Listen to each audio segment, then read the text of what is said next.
Toujours, les hommes se posent des questions, les questions des origines et qu'est-ce qu'il y a là au-dessus dans le ciel. Pendant longtemps, on pensait que l'univers était immuable et infini. Grâce aux progrès techniques et aux différents calculs, on a découvert que l'univers était constitué de galaxies.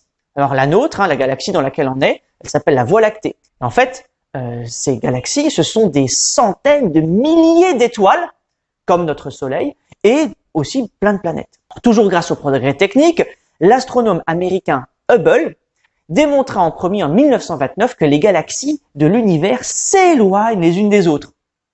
Alors, en plus de ça, il se refroidit et on peut mesurer une espèce de signal.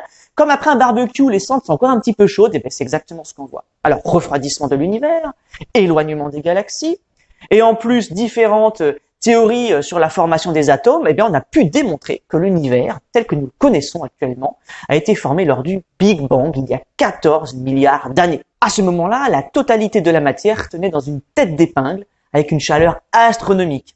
Alors depuis lors, différents constituants se sont assemblés, les neutrons, les protons ont formé des noyaux, les électrons se sont rajoutés pour former des atomes. Tous ces éléments se sont accumulés pour donner des soleils, des étoiles. Et en fait, à l'intérieur des étoiles, les atomes légers, comme l'hydrogène, en fait, ils vont fusionner ensemble pour former des atomes plus lourds, comme l'hélium.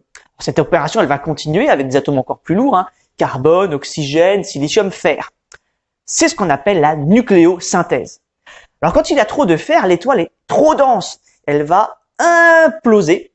Et quand elle va imploser, si elle est même très grande, on va faire une supernova. Alors la supernova, quand elle va imploser, elle va faire encore d'autres atomes, encore plus lourds, comme par exemple l'uranium. Les planètes, c'est le résultat de l'accumulation de ces poussières d'étoiles. Au fil des centaines de milliers d'années, eh bien, c'est un peu comme une boule de neige qui grossit.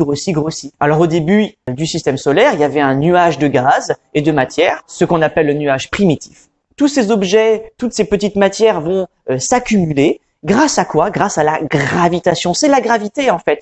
C'est cette propriété de la matière de s'attirer.